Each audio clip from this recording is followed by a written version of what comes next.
Assalamualaikum, hai teman-teman, apa kabar? Semoga kalian baik-baik saja ya.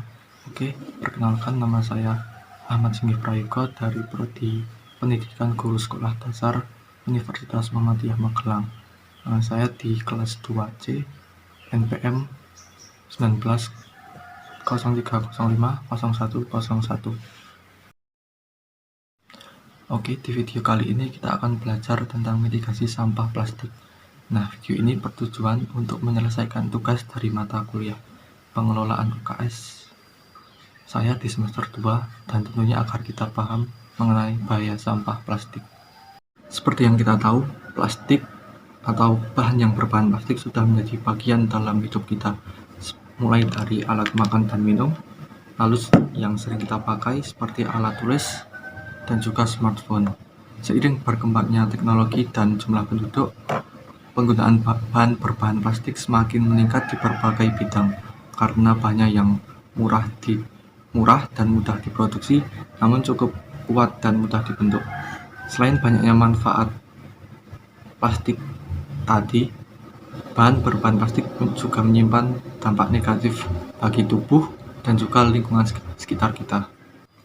Banyak kebiasaan buruk yang kita lakukan setiap harinya yang mampu membuat plastik memasuki tubuh kita, seperti saat kita memakai botol sekali pakai untuk kegunaan yang berkali-kali, seperti untuk tempat minum dan lain-lain, atau saat kita membungkus makanan panas dengan plastik. Suhu panas dari makanan bisa menguraikan rantai polimer dan zat aditif pada plastik dan akan bercampur pada makanan kita yang akan kita makan. Terlebih banyak bahan plastik yang bersifat karsinogenik dan genotoksik atau bisa membuat kanker. Jenis plastik yang utama ada 7 macam dan dapat dikenali dengan kode identifikasi resin. Kode ini biasanya dicetak pada permukaan plastik berupa angka yang dikelilingi 3 anak panah berbentuk segitiga. Contohnya PET, lalu HDPE, PVC, LDPE, PP, PS, and others. Nah, others ini ada ABS, akrilik, dan polikarbonat. Nah, baru saja kita membahas tentang berbagai jenis plastik. Setelah mengenal jenis plastik, kita harus lebih berhati-hati terhadap pemakaiannya, karena akan berbahaya jika tidak sesuai dengan fungsinya. Sifat plastik juga yang tidak mudah rusak membuat bahan plastik ini sulit untuk terurai di alam. Seperti yang kita tahu, butuh waktu puluhan hingga ratusan tahun bagi plastik untuk dapat terurai secara alami. Meskipun telah hancur dan terurai, plastik tidak akan benar-benar hilang, akan tetapi berubah menjadi partikel plastik berukuran mikro atau biasa disebut mikroplastik. Lalu, bisphenol A dan phthalates atau DEHP merupakan zat yang terkandung di dalam plastik. Zat ini berpotensi merusak hormon dan merusak sistem reproduksi. Tanpa kita tahu, ternyata saat ini sampah plastik juga mencemari lautan, bahkan lautan Indonesia. Bahkan ada beberapa laut yang tertutup sampah plastik atau biasa disebut lautan plastik. Indonesia sendiri menjadi negara penyumbang plastik terbesar di Asia Tenggara, yaitu menyumbang sebesar 3,2 juta ton setiap tahunnya. Pencemaran ini tentunya sangat mengkhawatirkan bagi ekosistem biota laut. Para hewan laut yang berenang di dalamnya akan sangat mudah terjebak dan terjerat pada sampah plastik lalu perlahan-lahan mati. Lalu mereka juga akan menelan plastik termasuk partikel plastik di dalamnya, yang nantinya ikan-ikan laut ini akan kita makan, dan secara tidak langsung kita juga memakan partikel plastik yang berbahaya bagi tubuh. Nah, tentunya kita tidak ingin orang-orang terdekat kita mengalami hal ini kan. Produksi jumlah pemakaian dan pencemaran akibat limbah plastik semakin banyak dan masif setiap harinya. Coba kita bayangkan, apa yang akan terjadi jika ini terus terjadi pada anak-anak kita di masa depan.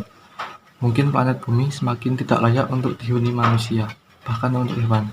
Karena itu, mulai sekarang, ayo kita bareng-bareng bersama-sama lakukan kebiasaan kecil yang bisa membantu mengurangi pencemaran lingkungan dan menyelamatkan bumi kita.